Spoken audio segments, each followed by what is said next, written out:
Assalamualaikum warahmatullahi wabarakatuh. Kembali lagi dengan saya Lotus Farm, bisa dipanggil juga Ridwan. Alhamdulillah pada pagi hari ini masih diberikan kesehatan teman-teman dan saya masih bisa berjumpa di video hari ini. Pagi ini saya akan bahas itu teman-teman. Kemarin ada teman saya yang mengirimi video atau foto mengenai orang yang makan lele bisa kena penyakit ginjal, bisa kena penyakit gagal ginjal.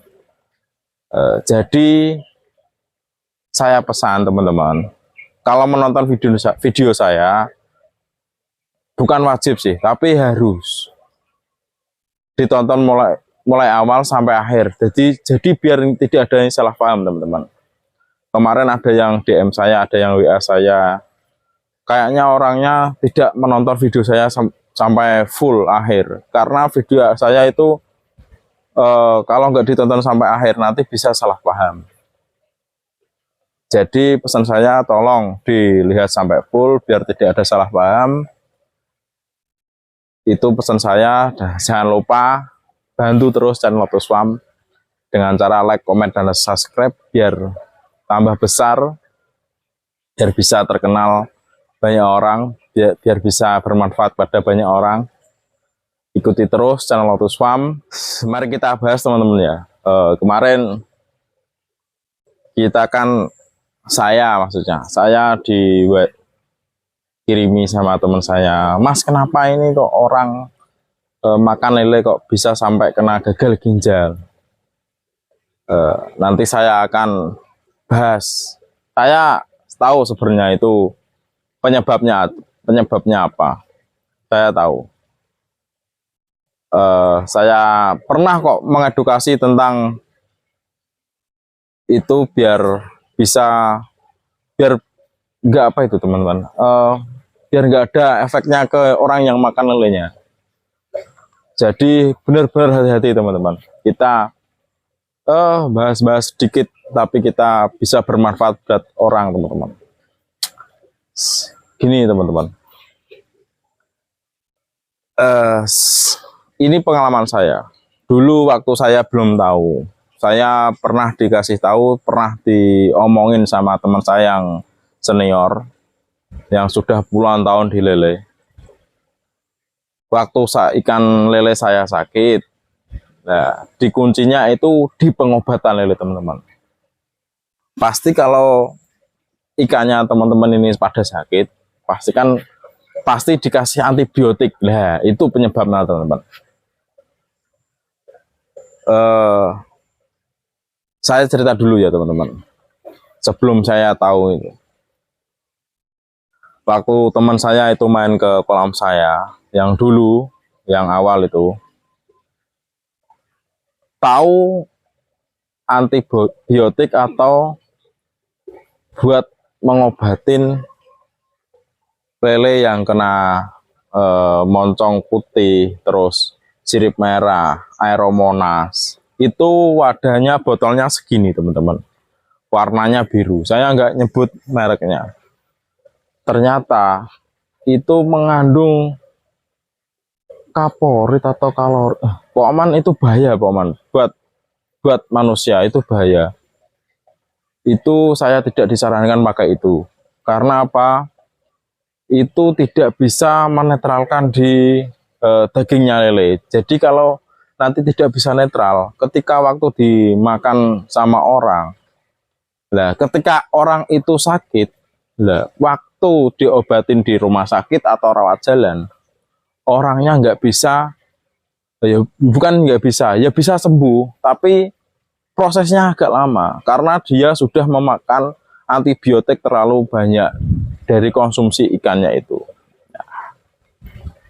Akhirnya saya resapin. Terus gimana mas caranya saya mengantisipasi lele saya biar nggak terlalu mengkonsumsi antibiotik banyak-banyak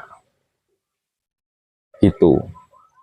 Akhirnya saya dikasih tahu obatnya. Terus waktu saya diundang di Dinas Perikanan juga, ya sempat itu dibahas juga tentang pengobatan, cara pengobatan biar bisa netral sebelum dijual. Jadi yang pernah saya share cara pengobatan ikan lele yang ada di video saya sebelumnya, itu yang obat saya rekomendasikan teman-teman. Jadi kalau tidak ada obat yang saya sebut di situ, saya tidak perlihatkan di situ, itu mohon maaf, saya belum tahu atau belum pernah mencoba obat-obatan yang saya buat ngobatin ikan lele. Saya lanjutin cerita dulu. Setelah saya ikut undangan di Dinas Perikanan Bojonegoro ini, pernah dibahas setelah kita mengobatin ikan lele yang sakit maupun dibibis di pakan atau di air, itu netralnya bisa 2 minggu sampai 1 bulan teman-teman. Jadi teman-teman harus hati-hati sebelum panen, hamin 1 bulan atau 2 minggu atau 3 minggu, bener-bener harus ikannya dirawat teman-teman. Karena obat itu bisa netral selama 1 bulan itu atau 3 minggu itu.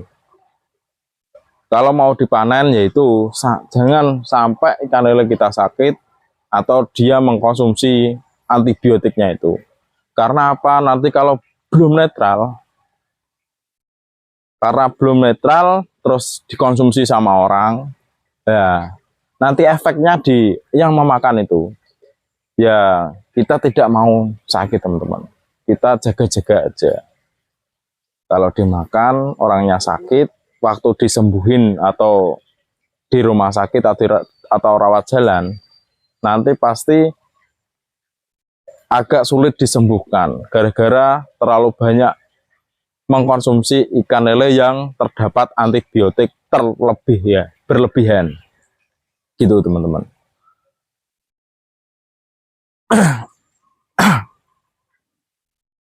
Jadi tolong teman-teman video saya ditonton sampai full biar nggak salah paham, biar mudeng juga.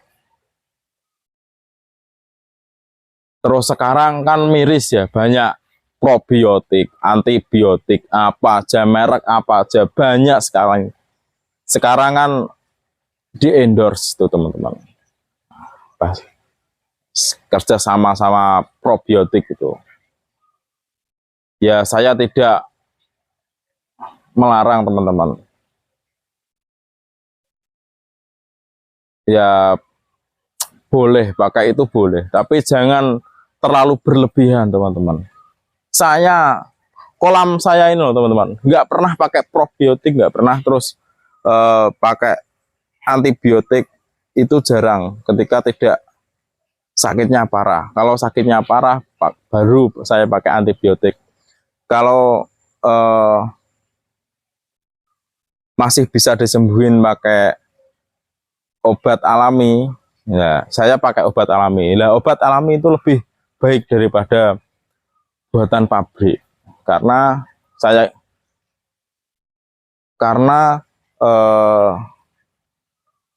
nanti kandungannya kan banyak kimia teman-teman, jadi bahaya kalau berlebihan pemakainya. Lebih baik kita membuat obat sendiri atau membuat probiotik sendiri. Ada saya membuat video juga toh, yang itu membuat probiotik buat apa itu, pokoknya ada yang ada gambarnya kedelai terus M4 itu juga, itu probiotik alami buatan sendiri. Jadi nggak terlalu banyak kimia. Kalau probiotik buatan sendiri kan kandungannya M4, tetes tebu, Yakul, kedelai, mana kimianya teman-teman. Ini sudah marak teman-teman, jadi saya membuat video edukasi atau sedikit klarifikasi dan mengingatkan teman-teman yang di sana jangan terlalu berlebihan memakai probiotik atau antibiotik. Nggak apa-apa, nanti serang saya juga nggak apa yang pakai probiotik. Itu nomor saya ada di TikTok Lotuswarm. Kalau nanti teman-teman nggak percaya, nanti saya perlihatkan gambarnya di video pertama. Atau waktu ini saya perlihatkan yang kena gagal ginjal. Saya nggak ngomong kosong teman-teman, ada beneran ini. Saya disuruh buat video biar bisa ditonton banyak orang, biar teman-teman yang budidaya ikan lele, saya tidak menggurui, hanya saling mengingatkan sesama pembudidaya ikan lele. Saya kalau nggak kepepet pakai antibiotik, saya nggak pakai antibiotik, gitu teman-teman. Jadi pesan saya gini teman-teman, ketika ikan lelenya teman-teman sakit, kalau kecil nggak apa-apa lah kita kasih antibiotik, nggak apa-apa, itu kan masih lama. Yang dibuat catatan sebelum panen H-3 minggu atau 1 bulan, nah itu diharuskan tidak memakai antibiotik sama sekali, sejenisnya antibiotik apapun teman-teman. Nanti kalau tidak netral, kasihan yang makan ikan lele.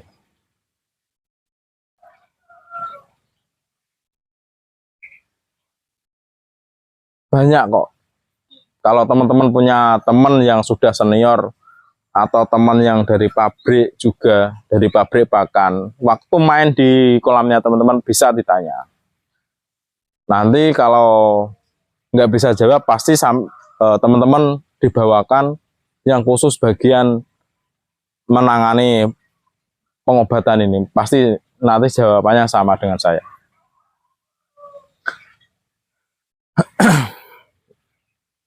Sebenarnya kasihan teman-teman. Kemarin saya dikirimin video itu. Karena apa? Nggak bisa disembuhin teman-teman. Nggak bisa disembuhin, kasihan. Akhirnya saya rekomendasikan ke dokter spesialis perawat jalan. Alhamdulillah di sana sekarang agak mendingan teman-teman. Daripada di RS, kan penanganannya kan agak beda ya sama yang rawat jalan. Jadi saya sarankan di rawat jalan, akhirnya sekarang sudah membaik.